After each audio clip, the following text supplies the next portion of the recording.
Hello friends, welcome back to my channel study corner. Friends, मैं रिचा हमारी EVS की ये क्लास है। ईवीएस सीटेट के लिए बेहद ही इंपॉर्टेंट है। हम आज एनसीईआरटी क्लास 4 को डिस्कस करेंगे। पर्यावरण अध्ययन, जैसा कि आपके सीटेट फर्स्ट पेपर में ये सिलेबस दिया हुआ है, वहाँ पर 3rd, 4th और 5th एनसीईआरटी का सिलेबस दिया हुआ है। तो हमने अपने वीडियो के माध्यम से 3rd क्लास को और 5th क्लास को डिस्कस कर लिया है। आज हम क्लास 4th की ईवीएस को डिस्कस करेंगे। इसमें ज़्यादा मैटर है तो हम 2 वीडियो में इसको 2 पार्ट में देखेंगे। तो आज हमारा 4th क्लास का पहला पार्ट रहेगा। आधी चीज़ें आज हम देखेंगे, आधी चीज़ें अपने नेक्स्ट वीडियो में देखेंगे। अपने आज की इस वीडियो को शुरू करने से पहले आपसे एक रिक्वेस्ट है कि वीडियो में अंत तक बने रहा करिए, और अगर वीडियो पसंद आया करे तो वीडियो को लाइक कर दीजिए, शेयर कर दीजिए और चैनल को सब्सक्राइब कर दीजिए अगर चैनल को सब्सक्राइब ना किया हो तो।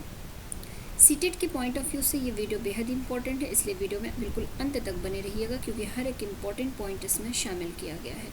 सबसे पहले यहाँ पर बताया गया वल्लम के बारे में कि वल्लम केरल में नदी पार करने के लिए प्रयोग किया जाता है। वल्लम लकड़ी की बनी छोटी नाव है। तो विभिन्न राज्यों में किस तरह की गाड़ियों का, सवारी गाड़ियों का प्रयोग किया जाता है, इन चैप्टर्स में यही बताया गया है। तो यहाँ पर वल्लम की बात की जा रही है कि यह केरल में एक छोटी नाव जो होती है उसे वल्लम कहा जाता है, जो कि लकड़ी से बनी होती है। फिर ऊँट की गाड़ी के बारे में बताया गया है। ऊँट की गाड़ी के बारे में बताया गया है कि राजस्थान में एक जगह से दूसरे जगह आने जाने के लिए ऊँट गाड़ी का प्रयोग होता है, जो कि रेत में भी चल सकती है। तो जैसा कि आपको पता होगा कि राजस्थान जो है वो रेगिस्तानी एरिया होता है, तो वहाँ पर ऊँट की गाड़ी का प्रयोग किया जाता है सामान को एक जगह से दूसरे जगह ढोने के लिए। फिर आगे बैलगाड़ी के बारे में बताया गया है। मैदानी इलाकों के गांवों में अक्सर प्रयोग में लाई जाती है किसकी, बैलगाड़ी का प्रयोग मैदानी इलाकों में प्रयोग किया जाता है। फिर जुगाड़ गाड़ी क्या है ये भी देख लीजिए। यह आगे से मोटर बाइक की तरह दिखती है और पीछे से लकड़ी के फट्टे से बनी होती है। तो ये भी एक सामान ढोने की गाड़ी होती है जो कि जुगाड़ गाड़ी कहलाती है। तो इतना ये भी ध्यान रखिएगा। अब अपने नेक्स्ट पेज पे आ जाते हैं। हमारे नेक्स्ट पेज में क्या कहा गया है, यहाँ पर बांस और रस्सी के बारे में बताया गया है कि बांस और रस्सी के बने पुल भारत के असम राज्य में पाए जाते हैं। तो बांस और रस्सी के बने पुल कहाँ पर होते हैं, तो यह भारत के असम राज्य में पाए जाते हैं। असम राज्य में बारिश बहुत अधिक होती है और कभी कभी घुटनों तक पानी भर जाता है। तो ये भी ध्यान रखने वाली चीज़ है। असम में बांस के प्रयोग 10 से 12 फीट ऊंचे ज़मीन से घरों को बनाने में किए जाते हैं। फिर आगे ट्रॉली के बारे में बताया गया है कि यह लकड़ी से बना हुआ झूला होता है जो लोहे की रस्सी पर लगा होता है और पुली की मदद से इस रस्सी पर सरकता रहता है यह झूला, जिसको 4-5 बच्चे एक साथ इसमें बैठ सकते हैं। तो ये ट्रॉली के बारे में बताया गया है कि ट्रॉली ये किस चीज़ का बना होता है, लकड़ी का बना होता है, झूले की आकृति का। फिर आगे सीमेंट के पुल के बारे में बताया गया है।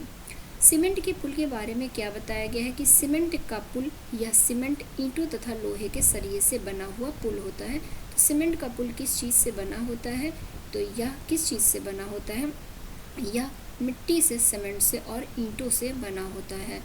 तो यहाँ पर सीमेंट के पुल की बात होगी। अब आगे देख लेते हैं आगे किसके बारे में है। आगे हमारे पक्षियों के बारे में, उनकी आवाज़ों के बारे में कुछ दिया गया है कि घने जंगलों में दिन में भी अंधेरा रहता है और सन्नाटे में पक्षियों और जानवरों की आवाज़ें सुनाई देती है। फिर नेक्स्ट है, ये पूरा समझ लीजिए सीटेट की समरी है। हम समराइज करके, मतलब शॉर्ट में पूरे चैप्टर को देखेंगे। जो जो इम्पोर्टेंट पॉइंट होगा वो चीज़ें यहाँ पर डिस्कस करेंगे। फिर नेक्स्ट दिया हुआ है कि बर्फ़ पर पैर जमाते हुए ध्यान से चलना चाहिए। ताज़ी बर्फ़ में पैर धंस सकते हैं और अगर बर्फ़ जमी हुई है तो पैर फिसल सकते हैं। तो यहाँ पर बर्फ़ में किस तरह से चलना चाहिए ये बताया गया है। आगे उत्तराखंड के बारे में बताया गया है कि उत्तराखंड में ऊबड़ खाबड़ पथरीले रास्ते पाए जाते हैं। तो क्वेश्चन इस तरह से बन सकता है कि किस स्टेट में ऊबड़ खाबड़ पथरीले रास्ते पाए जाते हैं, तो यह कहाँ पर पाया जाता है, या उत्तराखंड में पाए जाते हैं। नेक्स्ट है, पक्षियों के कान दिखते नहीं हैं लेकिन उनके सिर के दोनों तरफ छोटे छोटे छेद होते हैं या पंखों से ढके रहते हैं और इन्हीं की मदद से पक्षी सुनते हैं। तो पक्षियों में हमारी तरह कान नहीं होते हैं, इनके सिर के दोनों साइड छोटे छोटे छेद होते हैं जिनके माध्यम से पक्षी सुनने का कार्य करते हैं और वो छेद भी उनके पंखों से ढके होते हैं, इसलिए हमें वो भी दिखाई नहीं देते हैं। अब आगे देखते हैं आगे क्या है। आगे छिपकली के बारे में बताया गया है। छिपकली के बारे में बताया गया है कि छिपकली के भी छोटे छोटे छेद जैसे कान होते हैं जो बहुत ध्यान से देखने पर दिखाई देते हैं। फिर मगरमच्छ के बारे में बताया गया है कि मगरमच्छ के भी छोटे छेद जैसे कान होते हैं, लेकिन ये आसानी से हमें दिखाई नहीं देते हैं। तो कहने का मतलब यही है कि जानवरों में कान तो होते हैं, कुछ जानवरों के कान हमें दिखाई देते हैं और बहुत से जानवर और पक्षियों के कान हमें दिखाई नहीं देते हैं। फिर आगे दिया है कि जानवरों की खाल पर डिज़ाइन उनके शरीर पर बाल होने के कारण होते हैं। तो अगर क्वेश्चन बने कि जानवरों की खाल पर, उनके शरीर पर, उनके बाहरी आवरण पर जो डिज़ाइन होता है वह किस कारण से होता है, तो वह उनके ऊपर बाल जो होते हैं उसके कारण से वो डिज़ाइन बने होते हैं। अब आगे हाथी के बारे में बताया गया है कि हाथी के पूरा इसके झुंड के बारे में और हाथी के बारे में सब कुछ यहाँ देखने को आपको मिलेगा। एक बड़ा हाथी एक दिन में 100 किलो से ज़्यादा पत्ते और झाड़ियाँ खा लेता है। तो ये हाथी की विशेषता है कि वो एक दिन में 100 किलो से भी ज़्यादा पत्ते और झाड़ियाँ खा लेता है। हाथी बहुत कम आराम करता है। हाथी केवल एक दिन में 2 से 4 घंटे ही सोता है। तो ये क्वेश्चन बना हुआ है और आगे बनने की भी पॉसिबिलिटी है कि हाथी एक दिन में कितना सोता है। आपको एक डायग्राम दे दिया जाएगा, उसमें टाइमिंग को डिवाइड कर दिया जाएगा। कुछ टाइम को उसमें डार्क कलर से कर दिया जाएगा और कुछ को लाइट से, जिसमें 2, 4, 6, 8 इस तरह से डिवाइडेशन होगा। वहाँ पर पूछा जाएगा कि इस आकृति के माध्यम से बताइए कि हाथी एक दिन में कितना सोता है। तो इस तरह से क्वेश्चन सीटेट में आपको देखने को मिलेगा। फिर आगे है कि हाथी को पानी और कीचड़ में खेलना बहुत पसंद है, इससे उसके शरीर को ठंडक मिलती है। तो हाथी क्यों पानी में और कीचड़ में ज़्यादा खेलते हैं? क्योंकि उनके शरीर को ठंडक मिलती है उसमें रहने से। अब आगे दिया गया है कि हाथी के कान पंखे जैसे होते हैं। ऊपर हमने विभिन्न जानवरों में देखा कि उनके कान हमें नहीं दिखाई दिए, लेकिन हाथी का कान आप देखे होंगे बहुत बड़ा बड़ा होता है, पंखे की तरह होता है, पंखे की आकृति का होता है। हाथी क्या करते हैं, जब उन्हें ज़्यादा गर्मी लगती है तो अपने कानों को वो हिलाकर हवा भी इसे से कर लेते हैं। पंखे की तरह वो अपने कानों का इस्तेमाल करते हैं। 3 महीने के हाथी का वज़न 200 किलोग्राम के आसपास होता है। तो ये भी ध्यान रखिएगा कि 3 महीने के हाथी का वेट कितना होता है, 200 केजी होता है।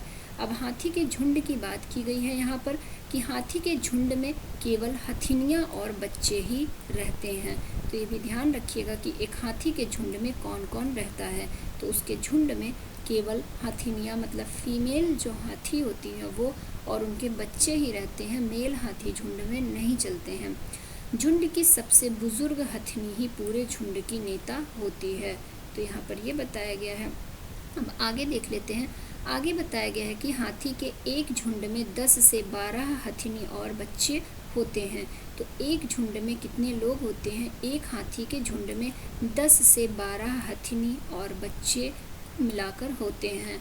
14 से 15 साल तक के हाथी झुंड में रहते हैं, उसके बाद फिर वह झुंड छोड़ देते हैं।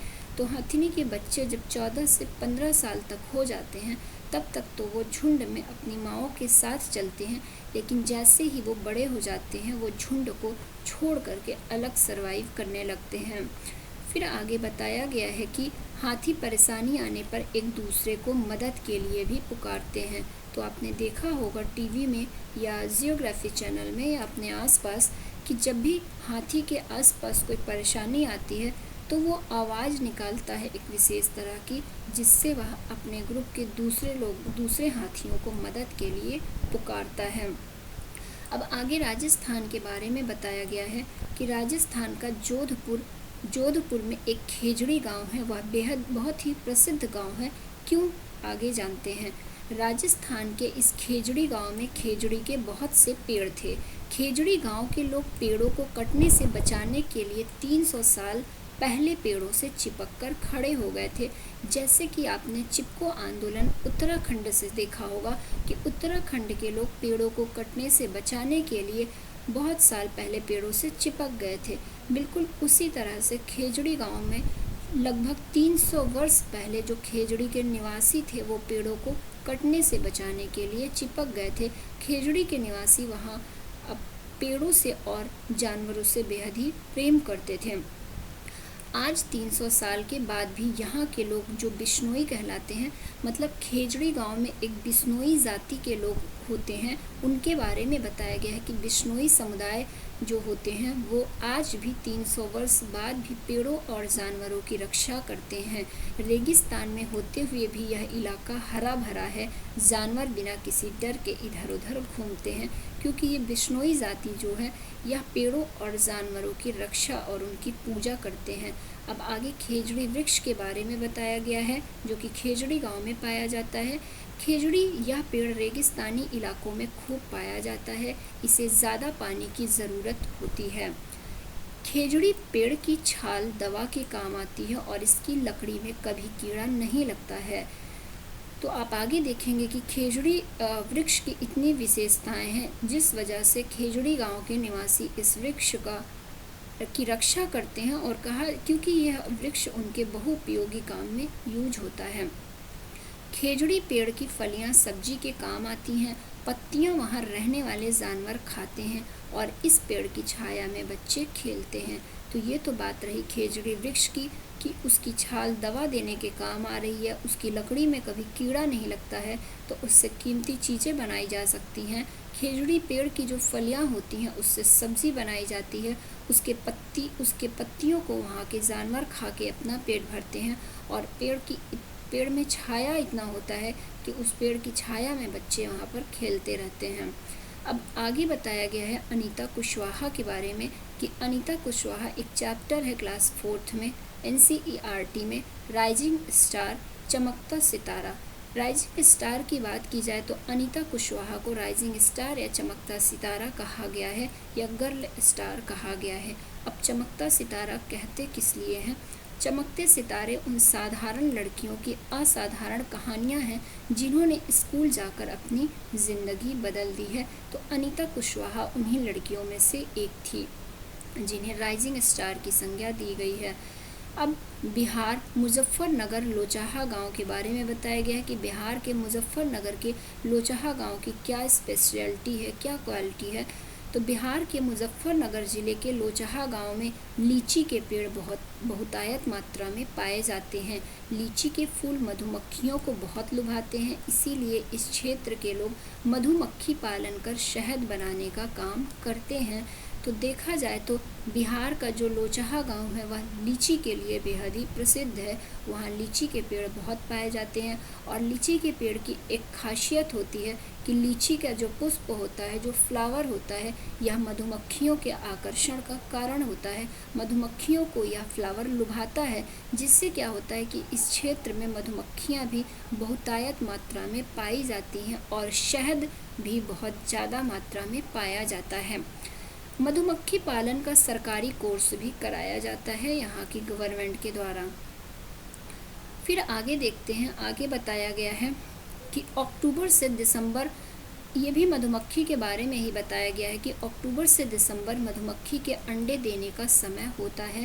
तो ये इम्पॉर्टेंट पॉइंट है, सीधे सीधे एग्ज़ाम में यही पूछता है मधुमक्खी पालन का समय क्या होता है। तो अक्टूबर से दिसंबर मधुमक्खी के अंडे देने का समय होता है, और मधुमक्खी पालन शुरू करने का उपयुक्त समय भी यही माना जाता है, अक्टूबर से दिसंबर ही।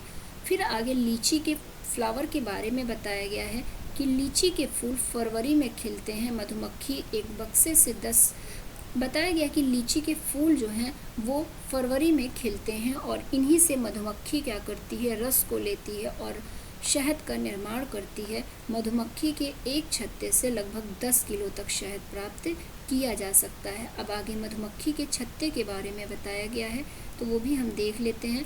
मधुमक्खी का छत्ता क्या है? हर छत्ते में रानी मधुमक्खी होती है।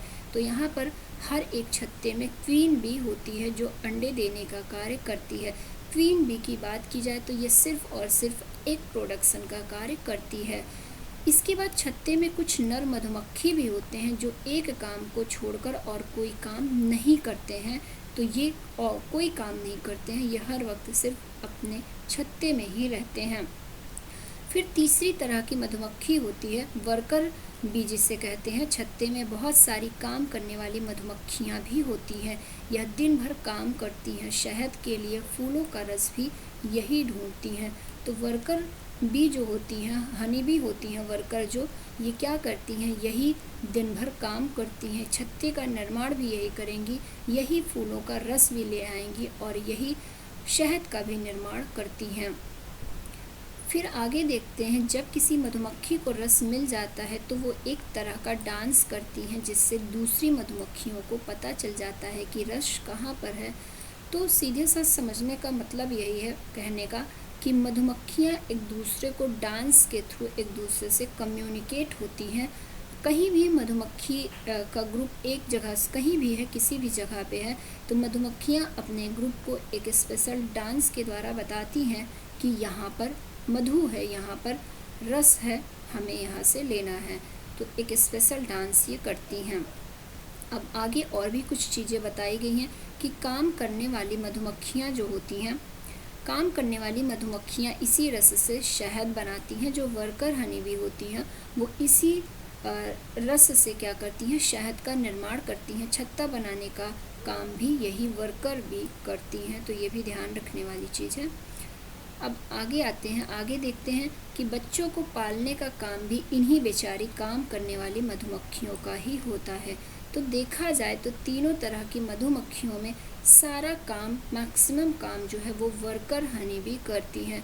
वर्कर भी जो होती हैं वही करती हैं सारे काम, यही छत्ते को बनाएंगी, यही शहद का निर्माण करेंगी, यही बेचारी मधुमक्खियों यही क्या करती हैं, मधुमक्खियों के जो बच्चे होते हैं उन्हें पालने का भी काम यही करती हैं। रानी का काम सिर्फ और सिर्फ क्या होता है, वो अंडे देना होता है। अब आगे चींटियों के बारे में बताया गया, चींटे, दीमक और ततैया के बारे में। चींटियाँ भी मिलजुल कर रहती हैं, मतलब ये सारे एक झुंड में रहती हैं जिस तरह मधुमक्खी रहती हैं। चींटियों का काम बटा रहता है, तो चींटी कहा जाए, दीमक कहा जाए, ततैया कहा जाए या मधुमक्खी, ये सारे एक ग्रुप में रहते हैं। चींटियों का काम बटा रहता है, जिस तरह से मधुमक्खियों का काम हमने ऊपर देखा बटा हुआ, उसी तरह से चींटियों का काम भी बटा रहता है। अब आगे इनके भी काम को देख लेते हैं। इनमें भी जो क्वीन आंट होती हैं, जो रानी चींटियाँ होती हैं, वो एग प्रोडक्शन का कार्य करती हैं। जिस तरह से हमने ऊपर देखा, जो क्वीन हनी बी होती हैं वो एग प्रोडक्शन का कार्य करती हैं। फिर जो वर्कर आंट्स होती हैं, जो वर्कर चींटियाँ होती हैं, जिन्हें सिपाही चींटियाँ कहते हैं, वो तीन तरह की हैं। यहाँ पर सिपाही, वहाँ पर हमने जो मेल क्या था, जो मेल ऊपर हमने देखा था वो सिर्फ छत्ते में रहता था, मेल मधुमक्खी। यहाँ पर उसी तरह से बताया गया है कि उनकी जगह यहाँ सिपाही चींटियाँ होती हैं, ये क्या करती हैं, बिल का ध्यान रखती हैं। और जो वर्कर आंट होती हैं, मतलब जो काम करने वाली चींटियाँ होती हैं, वो भोजन ढूंढकर बिल तक लाती हैं। तो तीन तरह की चींटियों के बारे में भी बताया गया है कि एक बिल में तीन तरह की चींटियाँ होती हैं। एक रानी चींटी होती है जो सिर्फ अंडे देने का कार्य करती है, एक सिपाही चींटी होती है जो अपने बिल का ध्यान रखती है, और तीसरी जो काम करने वाली चींटियाँ होती हैं वो भोजन को ढूंढकर बिल तक लाती हैं। फिर दीमक और ततैया भी समूह में रहते हैं, ये बताया गया है। अब आगे बताया गया है कि गांधी धाम कहाँ पर है। गांधी धाम अहमदाबाद में है। वलसाड कहाँ है, तो यह गुजरात में है। तो ऐसे जगह के नाम भी सीटेट एग्ज़ाम में पूछते हैं, तो ये भी ध्यान रखने वाली चीज़ है। गांधी धाम, अहमदाबाद, वलसाड, ये तीनों ही कहाँ पर है, गुजरात में है। आगे कोझीकोड के बारे में बताया गया है कि कोझीकोड कहाँ पर है, तो यह केरल के मडगांव में कोझीकोड है, तो ये भी ध्यान रखिएगा। अब आगे गोवा से केरल तक के रास्ते की बात की गई है कि गोवा से केरल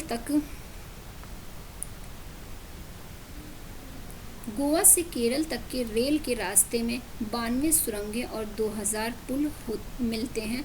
मतलब अगर आप गोवा से केरल की यात्रा कर रहे हैं ट्रेन के द्वारा, तो रास्ते में आपको 92 सुरंगें, 92 सुरंगें और 2000 पुल मिलेंगे। तो ये नंबर्स याद रखिएगा, ऐसे ही क्वेश्चन बनता है। मलयालम, कोंकणी, मराठी, गुजराती, कन्नड़, ये तो लैंग्वेज का नाम दिया गया है। अब आगे आपको बताया गया है कि मलयालम भाषा में क्या है, माँ की बड़ी बहन को, मतलब जिसे आप मासी बोलते हैं, मलयालम भाषा में मासी को वलियम्मा बोला जाता है, और मलयालम भाषा में नानी को अम्मुम्मा बोला जाता है। तो मलयालम भाषा में ये दो चीज़ों के बारे में बताया गया है हमारी NCERT की बुक में। आगे बताया गया है कि केरल में पानी में इधर से उधर जाने के लिए फेरी का इस्तेमाल किया जाता है। तो जिस तरह से हमने अलग अलग राज्यों में नाव के अलग अलग नाम देखे, उसी तरह से केरल में क्या है कि पानी में अगर आप जा रहे हैं तो वहाँ की जो नाव है उसको फेरी कहते हैं। तो फेरी का इस्तेमाल किया जाता है एक जगह से दूसरी जगह जाने में। अब आगे आंध्र प्रदेश के बारे में बताया गया है कि आंध्र प्रदेश में लोगों का एक विशेष समूह होता है जो कि एक कैंप लगाता है, उसके बारे में बताया गया है। आंध्र प्रदेश में लोगों का एक विशेष समूह कैंप लगाता है। इस कैंप द्वारा कम उम्र की शादीशुदा लड़कियों को फिर से स्कूल भेजने में मदद की जाती है। तो आंध्र प्रदेश में एक जो कैंप लगता है उसमें क्या होता है कि जिन बच्चियों की शादी छोटी उम्र में हो जाती है और उनका स्कूल छूट जाता है, इस कैंप के माध्यम से ऐसी बच्चियों को दोबारा से स्कूल भेजने में मदद की जाती है, उन्हें दोबारा से शिक्षा से जोड़ा जाता है। अब आगे बताया गया है कबड्डी खेल के बारे में कि छेड़ गुडू, हु तू हु, हाडू टू, छू किट किट, कबड्डी कबड्डी आदि आवाज़ें निकाली जाती हैं। तो कबड्डी खेल के वक्त क्या क्या बोला जाता है वो चीज़ें बताई गई हैं कि कबड्डी खेलते वक्त जिन भाषाओं का, जिन शब्दों का प्रयोग किया जाता है, जैसे कबड्डी कबड्डी बोला जाता है जो आप सभी जानते हैं, कहीं पर उसे छेड़ गुडू बोला जाता है, कहीं पर हु तू तू बोला जाता है, कहीं पर हा डूडू बोला जाता है और कहीं पर छू किट किट बोला जाता है। ऐसी आवाज़ें खेलते वक्त निकाली जाती है। अब आगे कर्णम मल्लेश्वरी को देखेंगे और इसके बाद हम अपने इस वीडियो को यहीं पर ख़त्म करेंगे, फिर नेक्स्ट वीडियो में इसके आगे से देखेंगे। कर्णम मल्लेश्वरी के बारे में देखा जाए तो यह आंध्र प्रदेश की रहने वाली थी, ये एक वेट लिफ्टर थी। तो ये चीज़ ध्यान रखिएगा, ये क्वेश्चन एग्ज़ाम में कई बार पूछा हुआ है। कर्णम मल्लेश्वरी आंध्र प्रदेश के रहने वाली एक वेट लिफ्टर हैं। अब वह 130 किलोग्राम तक का वज़न उठा सकती हैं। तो अगर क्वेश्चन ये पूछा जाए कि यह कितने केजी की वेट लिफ्टिंग करती हैं, तो इनका संबंध 130 किलोग्राम वेट लिफ्टर से है। तो ये ध्यान रखने वाली चीज़ है कि कर्णम मल्लेश्वरी सबसे पहले तो एक वेट लिफ्टर हैं और यह किस कैटेगरी में है, तो 130 किलोग्राम की कैटेगरी में है ये। भारत के बाहर कर्णम मल्लेश्वरी ने 29 मेडल जीते हैं। इनके पिताजी पुलिस में हवलदार थे। तो कर्णम मल्लेश्वरी के बारे में कुछ पॉइंट्स हैं, ये चीज़ आपको ध्यान रखना होगा, ये इम्पॉर्टेंट है एग्ज़ाम के लिए। उत्तराखंड में पहाड़ों के बीच फूलों की घाटी स्थित है। तो ये भी इम्पॉर्टेंट है, ये क्वेश्चन कई बार एग्जाम में देखने को मिला है कि फूलों की घाटी कहाँ पर स्थित है। तो फूलों की घाटी कहाँ पर है, यह उत्तराखंड में स्थित है। मोस्ट इम्पॉर्टेंट ये क्वेश्चन है। तो आज के हम अपने इस वीडियो का अंत इस क्वेश्चन के साथ करते हैं। पार्ट 2 में इसके आगे की चीज़ें डिस्कस करेंगे जो भी और बचा हुआ है। इसके बाद क्या होगा, हमारा NCERT EVS पूरी तरह से ख़त्म हो जाएगा। जो 15 नंबर आपके सीटेट एग्ज़ाम में EVS के आते हैं वो कंप्लीट हो जाएगा।